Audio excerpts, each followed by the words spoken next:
siapa-siapa yang minta nak RM10,000 itu, pastikan anda di kategori yang kedua, iaitu mempunyai lebih RM90,000 di akaun satu anda.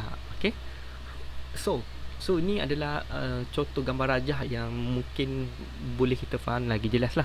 So kita masih lagi di perkara yang keempat, iaitu dua kategori tu. So okay, kat sini saya nak kita nak fahamkan macam saya cakap tadi, saya kategorikan ni kategori satu dan ini kategori kedua. Kategori satu iaitu kategori yang mempunyai RM9,000 ke bawah. Okay, betul. Seperti yang kita dia dimaklumkan.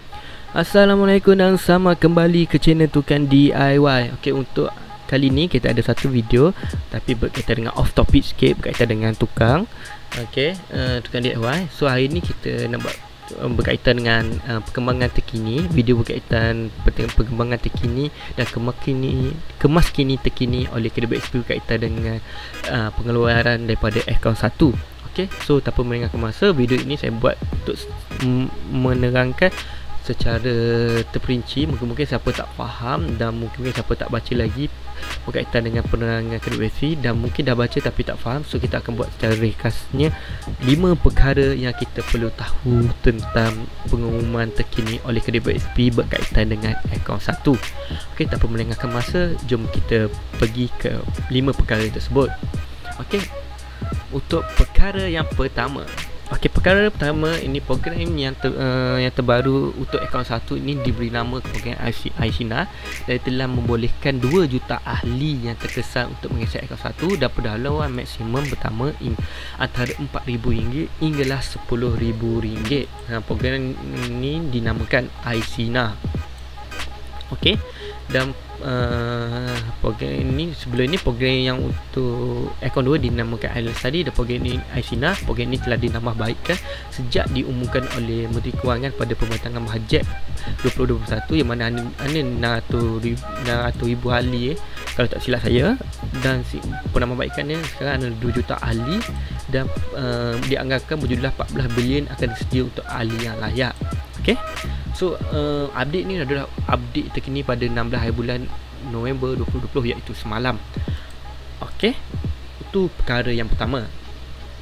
Perkara yang kedua, syarat untuk siapa yang layak untuk iSINA ini. Okay, setelah KDBXP berkata setelah meneliti dan menilai keadaan semasa, KDBXP telah mengambil langkah dan memperluaskan skop iSINA merangkumi ahli yang terjejas, itu mengakumi 3 perkara, iaitu ahli yang kehilangan pekerjaan yang pertama, yang kedua adalah ahli yang diberi cuti tanpa gaji, dan yang ketiga adalah tiada sumber pendapatan. Okay, ini adalah update yang terkini, iaitu 3 perkara, iaitu yang pertama syaratnya adalah untuk ahli yang kehilangan pekerjaan, ahli yang diberi cuti tanpa gaji, dan tiada sumber pendapatan. Okay, mungkin kehilangan pekerjaan dan diberi cuti tanpa gaji ni kita dah agak jelas lah tentang syarat dan tiada sumber pendapatan ni. Mungkin kita tunggu daripada update daripada KDBXP tentang detail, tentang perincian tentang syarat yang ketiga ini. Okay, so itu perkara yang kedua. Perkara yang ketiga, bila dibuka dan bila, mesti ramai tanya bila akan dibuka dan bila akan dimasukkan duit. Duit nak tahu bila nak masuk kan. Okay, permohonan boleh dibuat mulai Disember 2020, dan amount akan dikreditkan pada akaun bank masing-masing pada hujung bulan selepas permohonan dibuat. Ni apa yang dimaklumkan oleh KDBXP. Dan itu amount pendahuluan, dia akan ada dua, iaitu amount pendahuluan dan juga secara berkala sehingga 6 bulan akan dimasukkan. So kat sini dia ada patut kita lanjut lebih besar dah, maksimum RM4,000 hingga RM10,000. Semungkin saya tanya siapa RM4,000, siapa yang RM10,000 akan diterangkan untuk perenggan yang seterusnya. Okey, dan maklumat yang itulah dia akan masuk untuk perkara yang ketiga ni. So bila akan masuk, bila boleh mohon dan bila akan masuk awal Disember 2020, dan dimasukkan hujung bulan, dan dia ada amount pendahuluan. Amount pendahuluan tu mungkin maksudnya lamsam, dan dia ada yang berkala secara sehingga 6 bulan seperti kat sini. So kat sini KDBXP cakap lagi, secara umumnya ahli boleh mengakses 10% daripada akaun 1 dan terlalu pada baki. Dia kata boleh lebih kurang mana 10,000 10% lah kita boleh access tu, lebih kurang macam tu. Okey, untuk perkara keempat, okey, untuk air sinar ni dia dipecahkan kepada dua kategori. Kat sini dia tak tulis. So, untuk secara mudah faham, saya boleh katakan dipecahkan kepada dua kategori pula setelah anda layak. So dipecahkan dua kategori pula, anda berada di mana. Okey, dua kategori tersebut adalah, okey, kat sini kalau kita nampak tabel contoh ni adalah kategori pertama adalah simpanan yang mempunyai aircon 90,000 ke bawah. Okey, saya ulang balik. Kategori pertama yang saya kategorikan iaitu simpanan yang punya aircon 90,000 ke bawah. So KDP dah tulis ni, siapa yang aircon 90,000 ke bawah. Dan yang kategori kedua yang saya berikan adalah kategori simpanan aircon 1 lebih pada 90,000 ke atas dan ke atas. Yang tadi ke bawah dan ni ke atas. Kalau anda ada 90,000 ke bawah, anda berada di kategori 1. Siapa yang 9,000 ke atas, anda berada di kategori yang kedua. Untuk kita mudah faham, untuk kita mudah faham lah. Okey, so apa bezanya untuk kategori yang saya cakap tu, 90,000 ke atas, ke bawah dan 9,000 ke atas tu, apa bezanya? Okey, so kat sini ada lagi penerangan yang telah diberikan oleh KDBSP, iaitu mana-mana ahli yang mempunyai baki 9,000 dan ke bawah, anda akan mempunyai akses untuk kepada amount sehingga RM9,000. So untuk kategori siapa yang di bawah mempunyai baki pada 9,000 dan ke bawah, dia KDBSP benarkan anda untuk akses amount sehingga RM9,000, dan pendahuluan akan dikreditkan secara amount pendahuluan ini akan dikreditkan secara berkala sehingga 6 bulan, dan pendahuluan pertama sehingga RM4,000. Kat sini dia kata dia akan bagi amount pendahuluan dikreditkan secara berkala. Ada yang berkala dan dengan pendahuluan pertama. Dia juga ada pendahuluan pertama. Dia mungkin maksud dia ini mungkin dia akan bagi lamsam juga, ada sehingga RM4,000. So siapa yang layak RM4,000 ni mungkin dia berkaitan dengan amount yang berapa yang kita boleh keluar lah.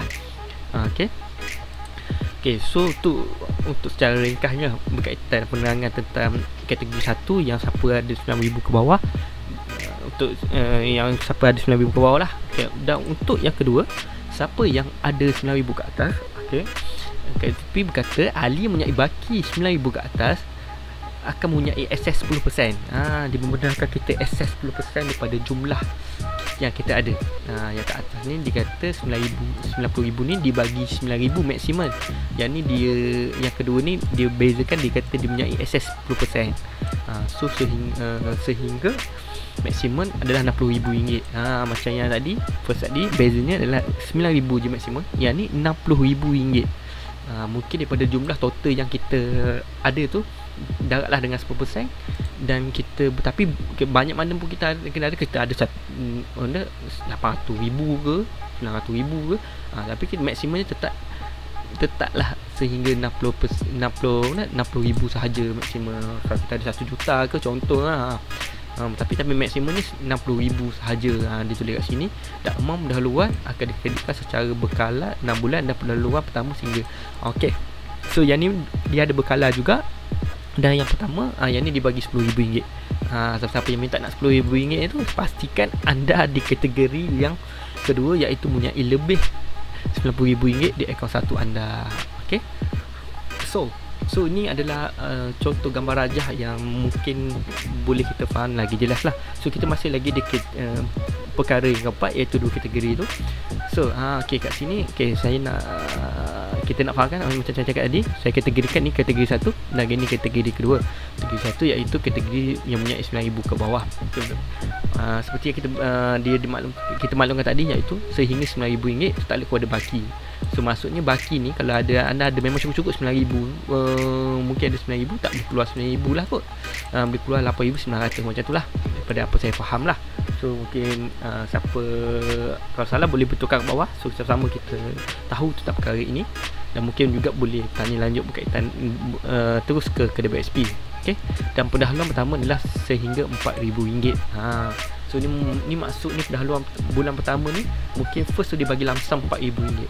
So siapa yang layak ni mungkin mungkin siapa yang keluarkan baki maksimum yang RM9,000 kot, so dia akan bagi RM4,000. Dan RM5,000 lagi mungkin secara mukalah sebulan bulan-bulan tu berapa tu saya tak pasti, sebab kita kena tunggu perincian daripada kedai BSP. So ini adalah contohnya, contoh yang lain kedai BSP bagi. Okay, anda ada baki anda RM4,500, pendahuluan yang dibenarkan adalah RM4,400. Okay, so yang ni RM10,000 ada, tapi maksimum tetap RM9,000. So kena faham kat sini. So dia tulis dah RM9,000 sahaja. So kita kena faham kat sini lah, RM9,000. Kalau anda ada RM70,000 tetap maksimum RM9,000. Kalau ada dia tu maksimum apa, RM90,000. Kalau anda ada RM89,000, RM500 pun tetap RM9,000 saja. Memang tak laki lah. Siapa ada RM89,000 hampir-hampir RM9,000 ni ke, memang tak laki lah. Memang hanya boleh ni lah, bukan tak laki lah, mungkin boleh katakan memang anda dikategorikan yang pertama ni lah, iaitu kategori RM9,000 dan ke bawah sahaja. Okay, tu yang kita perlu faham. Tu apa yang saya faham daripada gambar rajah ni lah. So untuk perincian teliti boleh terus ke KWSP ataupun tunggu daripada statement kemas kini yang seterusnya lah. Okay, untuk yang kedua, jadi seperti yang kita maklumkan tadi, dia boleh ke 10% pada baki sepanam itu kita keluar untuk siapa kategori kedua, iaitu siapa yang punya ekor satu lebih kepada RM90,000 ke atas. Okay, daripada ni saya faham, kita just darat je lah jumlah berapa yang kita ada ke baki ke 10% ke, tapi hanya hanya RM60,000 sahaja, dan pendahuluan bulan pertama. Dia maksudnya di sini dia tulis pendahuluan yang dibenarkan. Ini pendahuluan bulan pertama. Sebab makna bulan pertama tu mungkin dia akan bagi lamsam yang banyak lah. Okay. So sehingga ni mungkin dia tengoklah, mungkin anda boleh maksimum dapat RM60,000, mungkin dia bagi RM10,000 yang bulan pertama. Mungkin macam tu. So kita kena tunggu perincian daripada KWSP sendiri nantilah.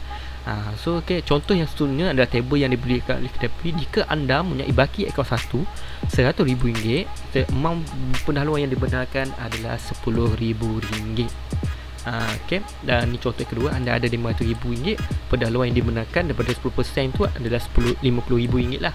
So ini dijarak dengan 10% lah. Ni RM8,000 daripada 60%, dapat RM60,000. So kalau anda ada lagi banyak, kalau kita banyak tapi kita tetap maksimum adalah RM60,000 sahaja. Sama macam ni, kalau anda ada lebih banyak pun, anda ada ekor satu anda RM89,000 ke berapa ke, tetap RM9,000 sahaja. Yang ni pun sama. So seperti yang dimaklumkan kat sini, dibagi penerangan kat sini, dia masuk cara, dia ada dua, iaitu amount pendahuluan pertama dan amount yang dibenarkan dimasuk secara kredit. Okay, contohnya macam yang ni, dia kata yang kategori utama ni dibagi RM4,000, kalau siapa RM4,000 dan mungkin RM5,000 lagi secara berkala. Berapa sebulan tu saya tak pasti, kita tunggu perincian daripada kedai BSP itu sendiri.